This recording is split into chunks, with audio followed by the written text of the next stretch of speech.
The Phoenix Suns lost a tough game to the Sacramento Kings on Saturday night. On today's episode of Locked On Suns, we talk about game one of the re-post Kevin Durant era, whatever this moment in time is for the Suns, and what it all will look like down the stretch run of the NBA season.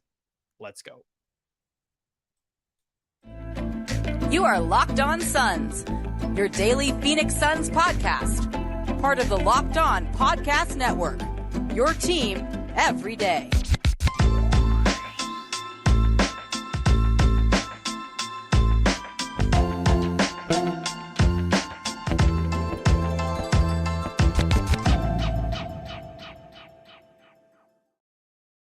And we're back. This is Locked On Phoenix Suns. We are part of the Locked On Podcast Network, and I'm your host, Brendon Kleen, a credentialed media member covering the Suns for the past 6 seasons. A writer at Suns.com and the host of the Just Basketball Show wherever you get your podcast. Thank you for making Locked On Suns your first listen here on this Monday. Happy new week. Happy Monday. Welcome to a new week. A busy week for the Suns with 3 games this week and much more to come. Injuries, playoff news, all of that good stuff. So hit subscribe or follow wherever you're finding the show. Get plugged in. Get locked onto your favorite team every single day. Today's show, guys, is brought to you by PrizePicks. First-time users can receive a 100% instant deposit match up to $100 with the promo code Locked On. That's PrizePicks.com, promo code Locked On. You guys can also follow along at Locked On PHX Suns as well. I forgot to throw that in. Brendon Dueñas is here joining us for the first show of the week, as he always does. We're going to talk Kings, Suns. We're going to talk a Durant update and what we kind of think the forecast is going to be there, and then give a standings check. Brendon, how was your weekend? How are you feeling? Not too bad. Obviously a rough way for the Suns to lose that game to the Kings, but every day is one day closer to Kevin Durant returning at this point. That just kind of seems like what we're building towards. So can't complain on that. The weather's been perfect here in Phoenix. So, just kind of waiting on the Durant return. Other than that, just spring training, all that good stuff. You know how it goes. Did you go to a game? Or have you been to a game? I've been to a couple so far. Sunny and 75 out there. Like I said, just perfect weather out here. It's been great. I think perfect weather is more like sunny and 65, but I think I might be in the minority. I live in the wrong place to have that opinion, but that's how I feel. I went to Padres Giants at the Old Town Stadium, I guess like a couple weeks ago now. It was Fernando Tatis's debut, and then he'll reemerge someday when the suspension is over, but that was cool. Yes, weather has been heating up. It feels like March. The beginning of March did not feel like March.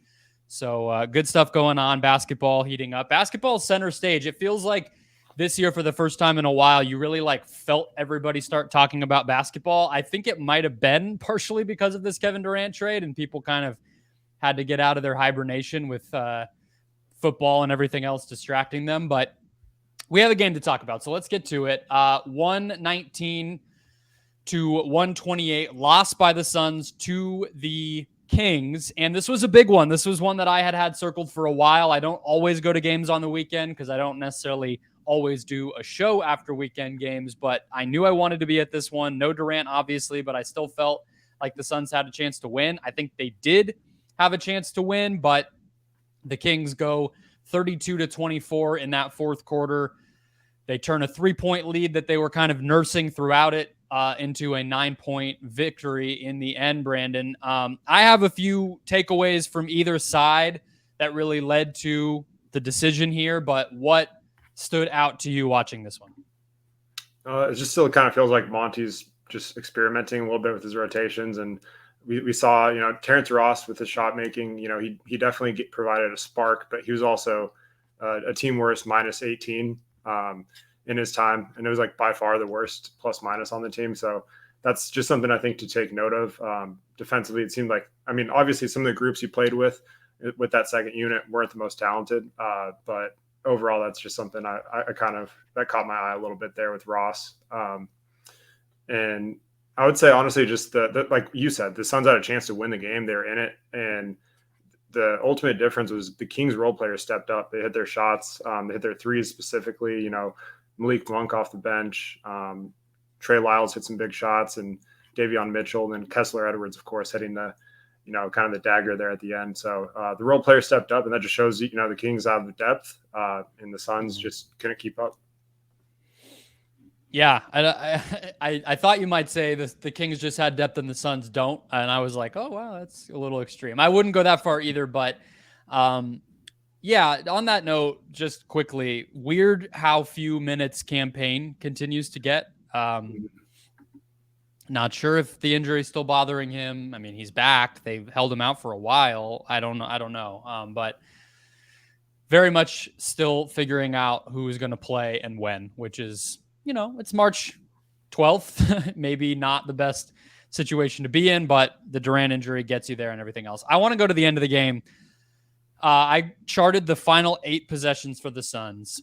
And I think on both ends of the floor, we can learn a lot from it. So you get to the end. It's a 3-point game, as I said, and it felt like the Kings were able to get the Suns to take the shots that they wanted them to take, and that was kind of my biggest takeaway. And then on Sacramento's side, they seemed to be able to get what they wanted late in this game, no matter what the Suns did. And not that I think that the Suns really got, super experimental with it, but the Fox was basically able to just get the switch he wanted. You mentioned Terrence Ross. This was a big part of why his minutes did not go well from a box score standpoint.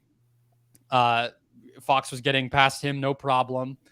Got past Booker on a couple, and then at the very end of the game, hit those 2 mid-range jumpers against Torrey Craig. And so that was as simple as it really became for the Kings.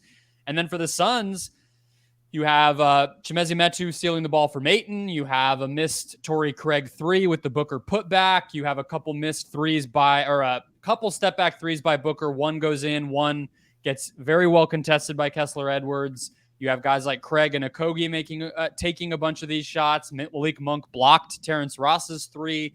And then you kind of zoom out at the end of the game, Brandon, and over those last 8 possessions, 3 shot attempts for Booker, 1 for Ayton, 0 for Paul.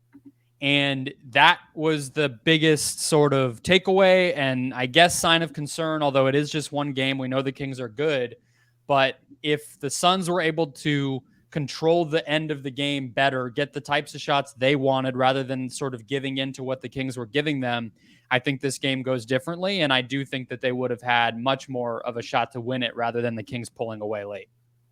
Yeah, absolutely. And, the Suns going 3 for 14 in the fourth quarter from 3 and 3 for 5 from the free throw line didn't help. They're just leaving points on the board, missing a lot of clean looks that I thought, were good shots. They just weren't falling. That's kind of what this league comes down to. It's a make it or miss it league. And the Suns had their chances to the free throws late in games have really kind of been their bugaboo of late. Like you look at the Kings, they went 6 for 6 in the fourth from the free throw line, 4 for 9 from 3. So they're hitting, the shots when they mattered. And that's really what the difference of the game was right there. And like you said, a lot of it was by design. The Kings kind of, try to filter the shots to whether it was Okogie or Craig, even Chris Paul, who struggled to shoot there in the fourth quarter as well. So just overall, I think just their ability to close out games without KD is going to be tough. Because you look at this team without Mikal and Cam, those are 2 guys that, whether they're doing what they're doing in Brooklyn now or not, they were still reliable shooters that could, and smart cutters. Whereas, with Craig and Okogie, they're not as they're a little more limited offensively. So I think without Durant, this team is going to be easy to, I shouldn't say easy, but a lot easier to corral into the type of shots that you want them to settle into. Yeah, I think you really did see this game. You felt Durant's absence, I think, in the way you were talking about, but also just in so offense being one, but I think defense being the other, where, it was easier than it should have been, I think, for Fox to get what he wanted.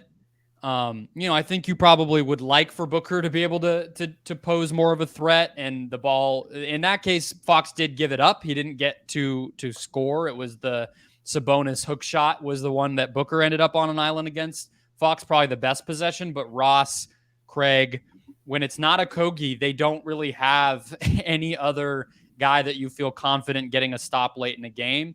And I think it's not so much that Durant is going to be that guy, but it's more so the fact that you made the Durant trade. And I do think, you don't miss Durant in terms of he's going to be the guy you throw on Fox, but you do miss him in terms of the help not being there, right? To come to the basket if Ayton gets beat or if Fox gets to, past his man, and it's kind of just, does Ayton block it or not? And in that case, there would be another help defender with Durant there. So I do think there's going to be games like this that kind of test their limited depth, even though they can win games without Durant. If the right team comes up against them with the right game plan, they are obviously beatable. Yeah. And how great is it to have a player like Durant where like we can say he is the solution? Like if he's out, it's like, no, like we are fine. We just need Kevin Durant. Like we just need this one guy. And the Suns have that. So that's one positive to look at in terms of, this team, once they get him back, they're going to go back to being a team that's just impossible to defend. And like you mentioned with Durant's defense, his help defense is weak side rim protection, something I'm really looking forward to, just between him and Ayton having those 2 7-footers just dominating the paint. And doesn't even have to be shot blocking, just contesting shots, altering shots. That's what those two are going to provide together. So I think just the ultimate size on the court with those guys as a group it just changes. Durant's presence does make a difference. So that's on that end, whether it's, it's not really going to be as much a point of attack defense. It's just the help and just being a smart team defender. That's something that the Suns are missing as well. Absolutely. Yeah, it's a lot better of a conversation to be having than, like it was in December. Is Mikal going to make these strides? Is he going to be the guy who can step up in those spots? When is Cam coming back, et cetera, et cetera? The solution is a little more clear. It's just a waiting game and a little bit of uncertainty until we get there. On that note, let's react to the Durant timeline, some of the differences in the report or official diagnosis and prognosis for this guy with the left ankle sprain, and what it might mean for the Suns down the stretch of the season. We'll get into all that next. First, today's show, guys, brought to you by PrizePicks. PrizePicks came in, overhauled daily fantasy sports, fixed daily fantasy sports. There's no more pools. There's no more head-to-head. There's no more leagues. It's you versus the PrizePicks player projections. You pick 2 to 6 players, and if they will score more or less than the PrizePicks projection, and you can win up to 25 times your money. That's as simple as it has to be. Again, just you versus the projections. They offer projections on basketball, pro and college, men's and women's, but also even more obscure sports if you're really into the deeper stuff: boxing, disc golf, Eurobasket, cricket, as well as, of course, football, baseball, all of the normal ones. Entries can be made in 60 seconds or less. They offer safe and fast withdrawals. And PrizePicks is currently operational in over 30 states, including Arizona and Canada. Download the PrizePicks app now or go to PrizePicks.com to sign up and play daily fantasy sports. First-time users can receive a 100% instant deposit match up to $100 with the promo code LOCKEDON. So if you deposit $100, PrizePicks matches that right into your account. Don't forget to enter the promo code LOCKEDON at sign up to take advantage and get that instant deposit match up to $100.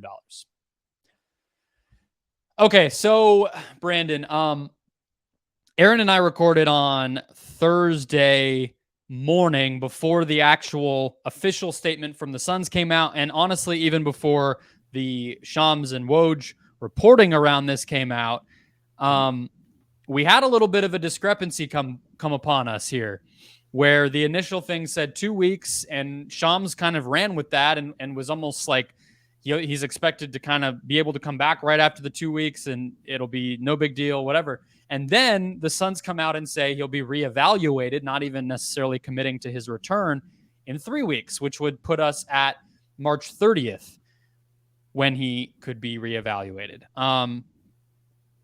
I kind of wonder, and I got it wrong. I actually think it was a show with you where I was putting it out there of like, I'm not sure Booker will be out as long as they're saying, and he was, and I was wrong. He was actually out another week after the reevaluation date. In this case, I kind of lean the same way, but I also just got it wrong the last time.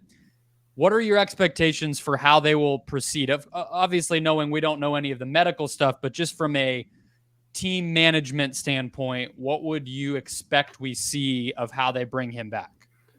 So I think they're being ultra cautious at this point. Anytime you're coming off a knee injury like that, like Durant was, the last thing you want to do, like for any athlete, is overcompensate, and then that could lead to re-aggravating that initial injury. So the Suns have to be very protective of Durant with how much they gave up for him, and just the overall investment, just looking long-term. Like, this is a player you're going to want to stay healthy these next 3+ years. So there's no point in rushing him back for games in March.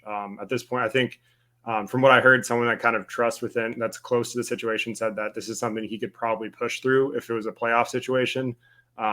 You might miss a game or two in that case, but it's really not anything serious. It's more of just them taking precautions at this point. So, and like you said, I think he could beat that initial 3-week timetable.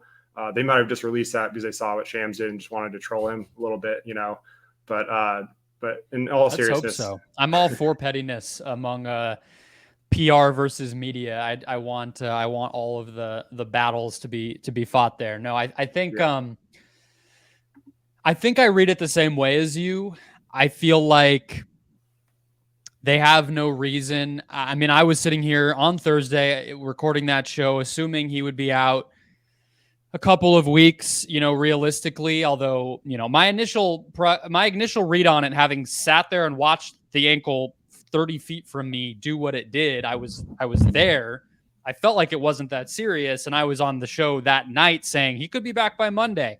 And I think if what you're saying sounds like the same thing, that makes me feel kind of better because it just didn't seem that serious. He finished his warm-up. He went and did autographs and all that stuff. Did not seem like a guy worried about it, feeling pain, any of that.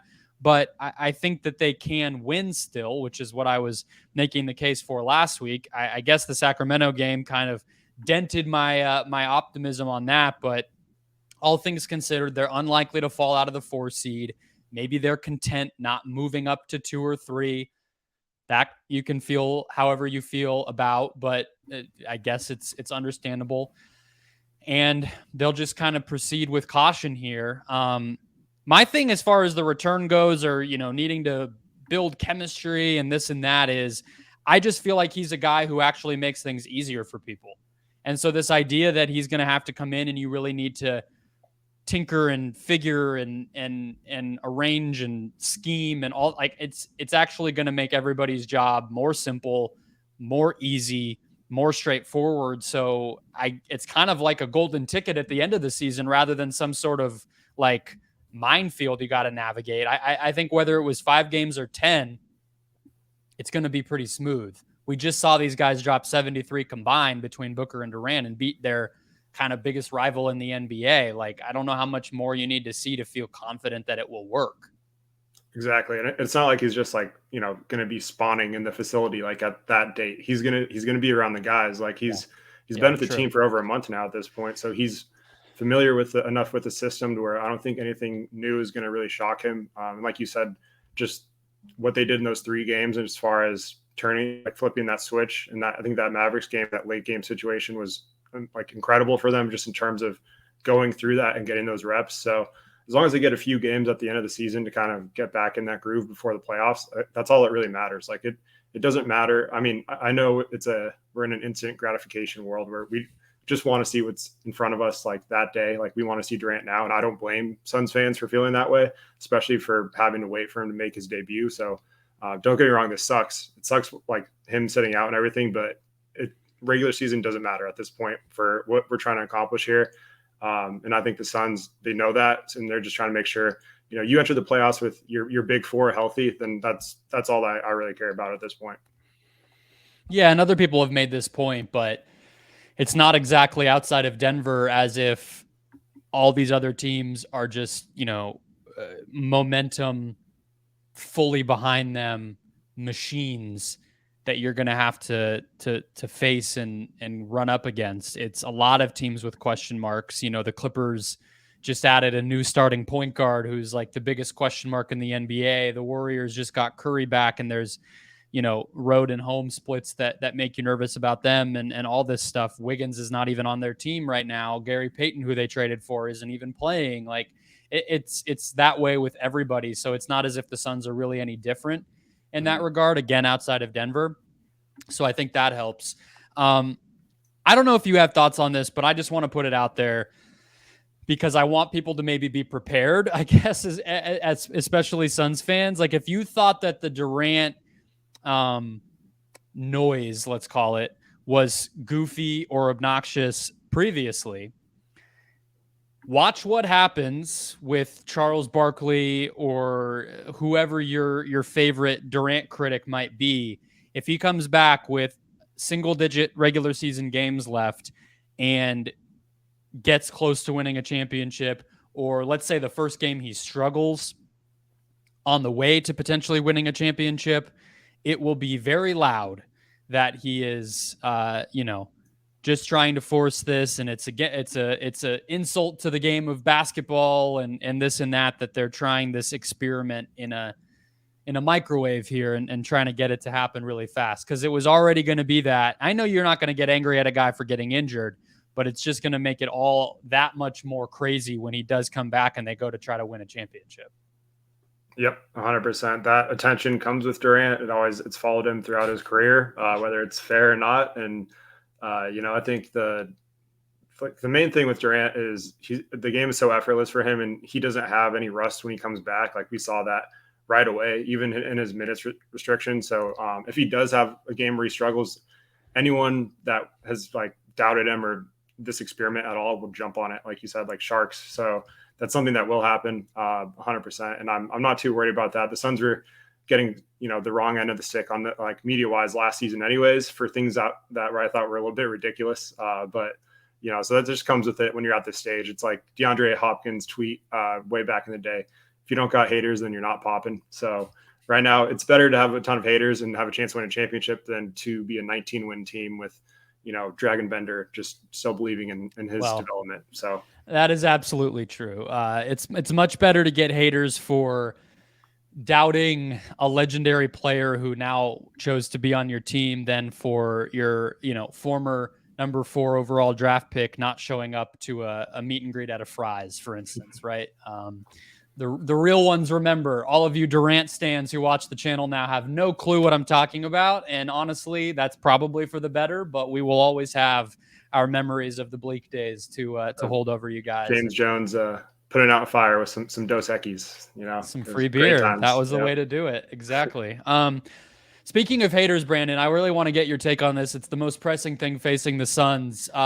Did Devin Booker time his trash talk to Luca Doncic properly in the game last weekend? Did he do it when he was up? Should he have done it only when he was up? Was there enough of it? How do you feel? This is very urgent.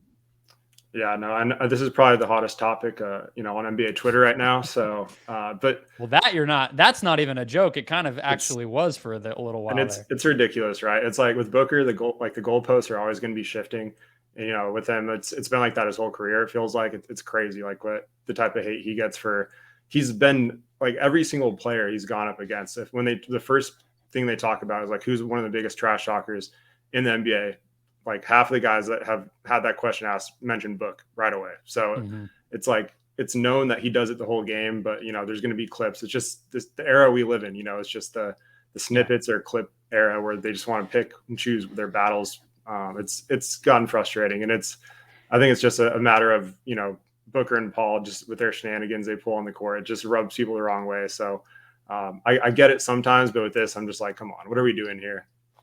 It's goofy. A couple things that were crazy to me, and I don't know how we ended up back on this, but whatever. I haven't talked about it on the show much because it doesn't matter. But now that there's some distance, I do think it's kind of funny, and also it kind of did actually bother me because one, the idea that Luca has somehow become more likable than Booker is a joke. Let me just put that out there. Like, in terms of guys to rally around, I definitely don't think Luca.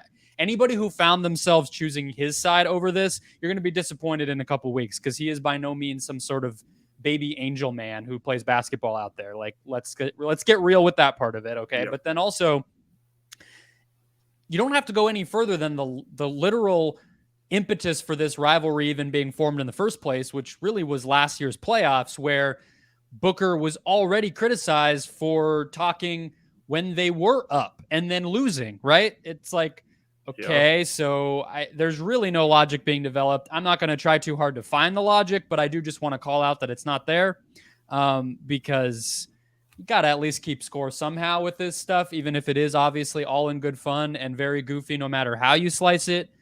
Got to at least stay consistent if you're going to criticize a dude. And if you don't, it just kind of shows that you're being an aimless hater, which is one of the worst things to be, but is what most people are on the internet. But let's go on to the standings, Brandon. Put this behind us. The Kings loss was actually pretty important, not just for the stuff we talked about from a basketball standpoint, but also just from a standings standpoint. It might have ruined their chances to move up to the 2 seed or 3 seed. We'll talk about that next. First, today's show, guys, brought to you by Built Bar. Built Bar March Madness is here. We know you have a favorite bar or puff, and now it's your time to make it count. Go to BuiltMarchMadness.com to vote for your favorites. I'm looking at the bracket now, and I'm kind of trying to see how this stuff is laid out. Brownie Batter Puff is my favorite, without a doubt, but it is going up against Coconut Brownie, which I also like. So I'm really going to get behind Cookie Dough Chunk Puff because that is number 2 for me. But the one it's going up against, which is just the regular cookie dough, that's something that's a battle I can get behind because I do think the puff is just better overall. So I'm going to go that way. I'm going to place my vote for Cookie Dough Chunk Puff all the way through. I hope you guys will support me, but I understand everybody has their own favorite.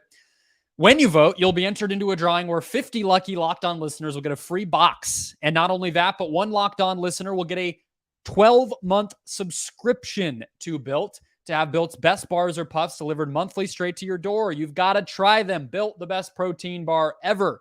What makes them so good is they're covered in 100% real chocolate plus delicious flavors to go around. Run to BuiltMarchMadness.com right now to vote for your favorite bar or puff and pick up a box while you're there. Vote every day in March. Hop in, support your pick, and enter to win. Okay, Brandon, silly trash talk debates behind us here. Let's talk about the standings. The Suns are 37-30 here on Sunday. The Kings moved to 40-26. They are 3.5 games up on the Suns.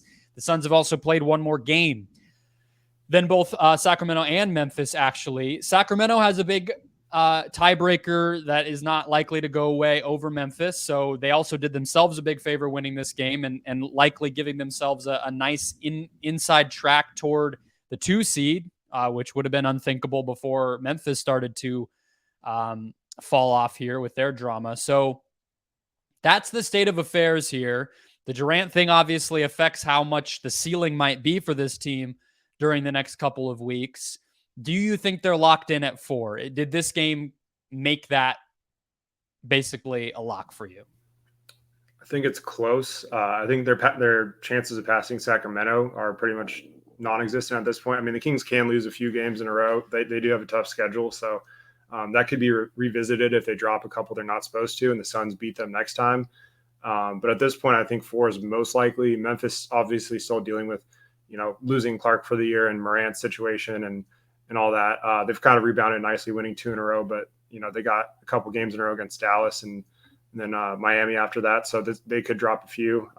So I think there's still an outside chance they can climb up to possibly 2 if everything breaks right for them. 3 is a little more likely than 2, and then but I think at this point, the 4 seed, that's where I put my money. It's just.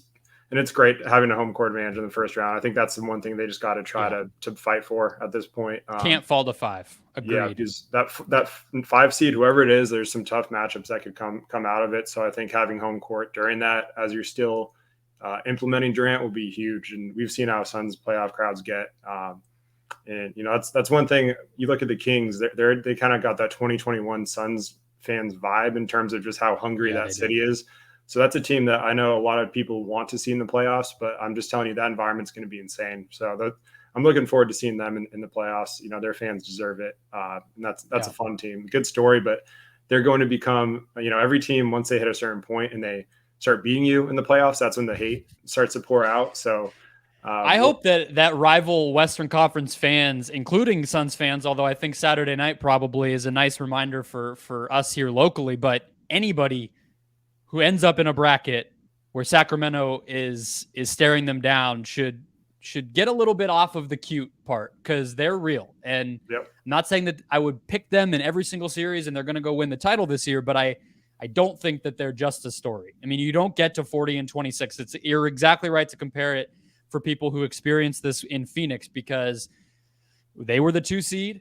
It felt like a story more than a real basketball thing. And then there were the excuses of the injuries that happened to their opponents in the playoffs and all this stuff. And then all of a sudden they're up 2-0 in the finals and they're winning games against Giannis. They're losing tight games to Giannis on the road, etc. And they come within 2 wins of a championship. So we know how this can happen. But from a Suns standpoint, I don't think it's the biggest deal in the world. I think the thing that I prioritize too, for as it seems you do, is don't fall to 5. You don't want to have to face Sacramento in a 4-5, although that's kind of unlikely. You don't really want to have to face the Warriors in a 4-5 going into Oakland or into San Francisco multiple times, including in a Game 7. And they've been really good at home, even better than the Suns have, and on down the line. How important is it to you, though? Because this is the other part of it. It's not just who they play in the first round. It's getting locked into 4, if that's indeed what happens here, makes you have to play Denver in the second round. How much does that matter to you, Brandon, between playing them in the second round or potentially playing them in the conference finals? It doesn't really matter to me, just in terms of, you're most likely going to have to see them at some point. And, I think, honestly, Denver, I know this from just the Denver fan POV, like if they end up with like the Lakers and like full strength Lakers in the first round, and then have to face the winner of like, the Suns and whether it's the Suns and Clippers in the second round, that's a tough path for them just from their standpoint, getting, a suddenly hot and dangerous Lakers team if LeBron can get back. And then going from that to the Suns, like there's no guarantee, like, look, this will be a hot take, but I don't think Denver is as much of a lock to win against the 8 seed as a lot of people do at this point. And I will stand with that take. And I don't fear them as much as some do. I just think their offense is incredible. They've played like a machine. I'm not taking anything away from them in the regular season, but come playoff time, I have questions about that defense, and I think they can be exposed. And it would not shock me if a team like the Lakers or even the Mavericks got hot in that first round and upset them. Yeah. I was going to ask how you feel about Suns Nuggets. It sounds like you would pick the Suns then. I mean, I probably would pick them too, but like, do you think it's like in 5 games? Like, how confident are you? No, it's going to be a battle. I think it's going to be a 6-game series, 7-game series. Like I do have respect for Denver. I'm not saying they're a pushover by any means. I think I just like that matchup for the Suns more than, even the Clippers or full strength Warriors. Honestly, I think those teams present more matchup problems than the Nuggets do. I think the way the Suns are built matches up pretty well with Denver. And I think the playoffs are just a game of matchups. And I would fear certain teams more than Denver, just in general, just based on what we've seen in the past with how these teams match up with Phoenix. I like how our offense stacks up against them. Mm-hmm. I agree. I think that's kind of where I eventually come down, is like, it's not just a disrespecting Denver thing. It's we've seen that exact matchup play out. And as much, I've said this before, but as much as the Nuggets absences played a role in 2021, they were only really without Murray. I know they have KCP now and Bruce Brown, who I do think would make a difference guarding Booker, guarding Paul, but Murray wasn't going to make a difference with their defense, right? And like, I know that he's probably better than like Campazzo and this and that, but the fundamental problem that they faced is not only was Jokic not really going to put up much of a fight to stop those guys, but they also just didn't have enough size on the back line to help Jokic and supplement that defense. And that's not really any different now. It's still Aaron Gordon and Nikola Jokic as their 4 and 5. That hasn't really changed. So and look, I think we're on the same page. Yeah, look, if the Suns have to prove it in the playoffs, then Denver sure as hell has to as well. And before, like, look, I'm not saying they can't make the finals. They could absolutely win the West. I think they have as good of a shot as anyone, but they still have to go out there and prove it. So I think there's a lot of teams out there in the West that have to prove it outside of Golden State at this point. So it's really going to be an interesting, I think, just from top to bottom, every matchup, first round, second round, there's going to be some upsets this year that maybe seeding wise are upsets, but in reality, like, you just look at it just comes down to matchups. Yeah, I don't envy the odds makers in this Western Conference, trying to even make sense of how much home court matters with the seeding being as weird as it is and all that stuff. It's going to be crazy. Last thing, does it matter to you, or do you have a preference of who you would be the most comfortable playing out of, let's say, the Clippers, Warriors, Wolves, Mavericks, and Lakers in the first round? If the Suns do get 4, or even if they get to 3, is there a team that you want to face the most out of that group? Yeah, so I think the Wolves are kind of the obvious pick there. Of like if they can, shoot up to number 5, that'd be an ideal first round matchup. Mavericks, I know what happened last season. I'm aware of it. So before the Mavs Twitter or whatever finds this, I still watch these videos, man. A year later, I'll still every so often I'll see like a Dallas fan being like, "Yeah, but this." I'm like, spend your time better. I don't understand what you're doing watching these videos. They have nothing to do with you. But anyway, yes, we all remember. Yes. So I think they're kind of that next team in line. Like I said, the Clippers and Warriors at full strength, they're tough matchups for the Suns. And, I would prefer not to see them in the first round. But, if they do, then, bring it. Yeah. Yeah. I think the Wolves are the obvious one. I do, Edwards is somebody who, I don't want it to come across as Anthony Edwards disrespect that people would say that. And there's part of me that wonders if Minnesota might actually fare better in the playoffs than Dallas. I don't believe in the Mavs right now at all. And you throw in the fact that they're losing valuable opportunity to try to gel in some way, shape, or form with Luca now out with an injury. I don't think that they would worry me much either. And then the Lakers, we'll see what it looks like when LeBron comes back. It feels like they have a better energy and culture going right now than they did, and they have a more cohesive and coherent roster to me than they did. But even I just come on, we saw. I think that we would put it. I'll put it this way: I think that we would have feared the 2021 Lakers more, and the Suns ended up being able to beat them, right? And so it's just I don't know. They have Kevin Durant now, in case people forgot. So that one doesn't. Yeah, I think it's really the Clippers and the Warriors, but those are also the two most likely teams that would be the Suns' opponents. So it's probably going to be a tough first round series.